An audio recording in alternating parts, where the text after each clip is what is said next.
Tenzin est un moine marcheur. La route, lui, il préfère la parcourir à pied, et pour une bonne raison. Ici, des gens sont morts dans un accident de la route. Sur ce mémorial, en plus de leur nom et de leur date de décès, il y a aussi la raison de leur mort.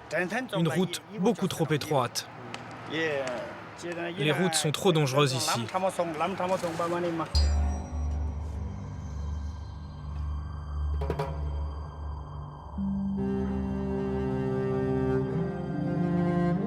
Après de courtes vacances dans sa famille, Tenzin rejoint son monastère dans le sud de l'Inde. Un périple de 3000 km qu'il va faire en grande partie à pied.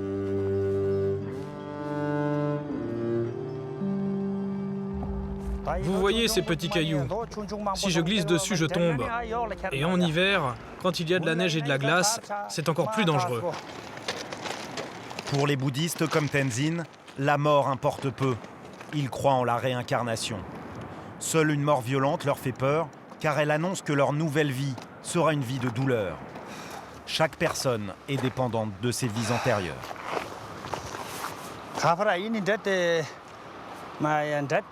Si je glisse et que je tombe, je peux mourir.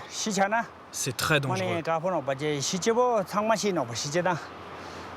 Tout le monde doit bien mourir un jour, mais si je meurs avant l'heure, c'est dommage. En même temps, si je disparais en tombant ici, c'est que c'est mon karma. C'est comme ça que pensent les bouddhistes. Si j'ai fait du mal dans une vie antérieure, mon karma devient mauvais. Alors, si je meurs ici lors d'un accident, ce n'est que la conséquence de mes actions passées.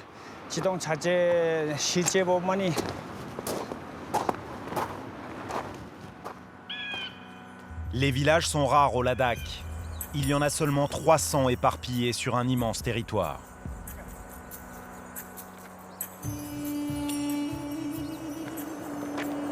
Ici, pas d'électricité ni d'eau courante, mais bizarrement, dans les écoles, l'uniforme est obligatoire. Une vieille tradition héritée de leur passé colonial avec l'Angleterre. Les distractions sont rares dans ces montagnes. Alors quand un étranger passe par là, toutes les portes s'ouvrent. Tenzin est reçu chez l'une des personnes les plus importantes du village.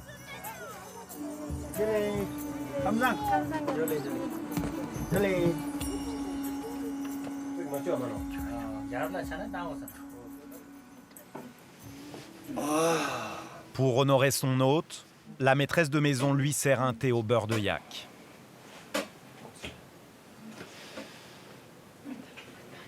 Vous faites quoi comme métier? Je suis institutrice. Ici? Oui, je suis l'institutrice du village. Ah, c'est bien. Un moine ne paye jamais au Ladakh. Il est toujours invité. C'est une marque de respect.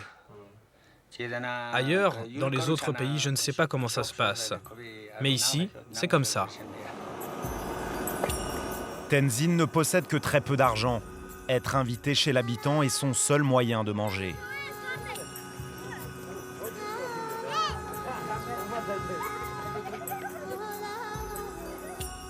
Après s'être reposé, le moine marcheur reprend son périple vers le temple de l'Insed qu'il veut atteindre avant la nuit. Quel âge avez-vous, grand-mère? Oh, je dois avoir dans les 100 ans. Vous savez où se trouve le temple de l'Insed? Oui, c'est par là. Ah, c'est par là. Il faut passer par ce col là-haut.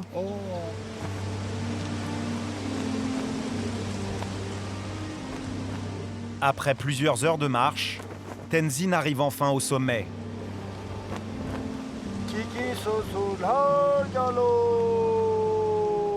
Avant de rejoindre le temple, il exécute un rituel qui a toute son importance.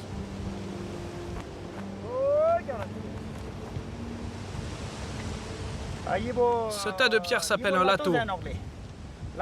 Dedans, il y a un esprit qui nous protège.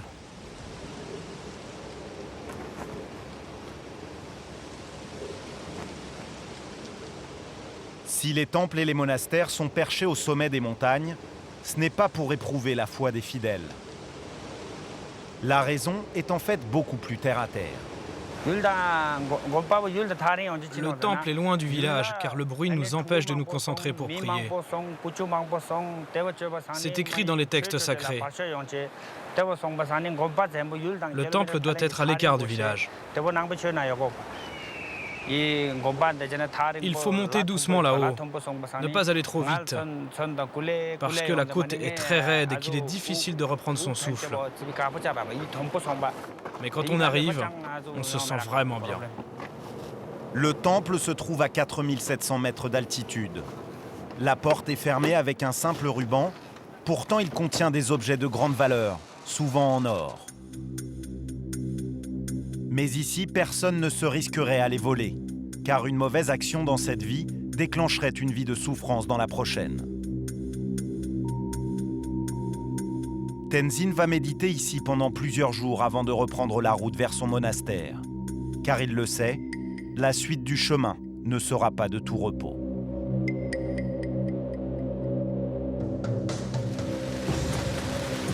Le Ladakh est traversé par l'Indus. Sur ce fleuve qui a donné son nom à l'Inde, les ponts sont rares et les chemins qui mènent au nirvana, dangereux.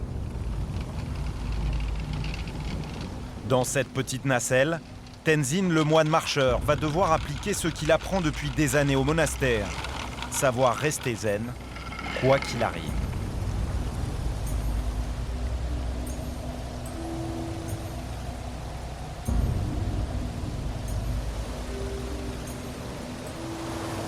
Il va mettre 3 quarts d'heure pour traverser le fleuve.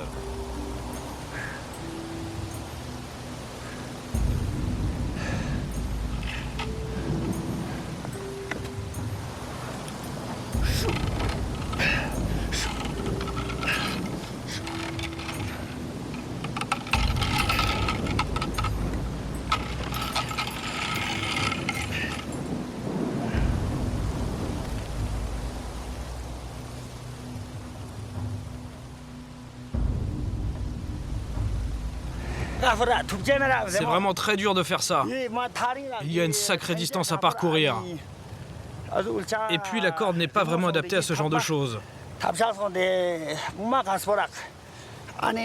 je suis mort de soif. Et je suis fatigué.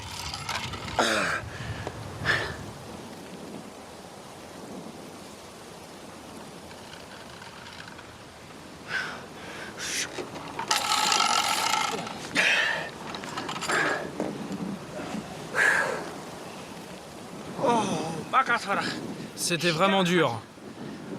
J'ai cru que j'allais mourir. J'ai les lèvres complètement sèches. Mais je n'ai pas le choix. Il n'y a pas de pont.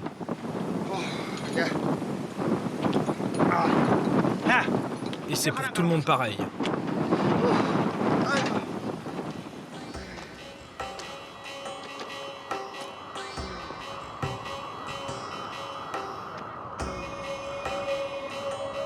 Leh, la capitale du Ladakh.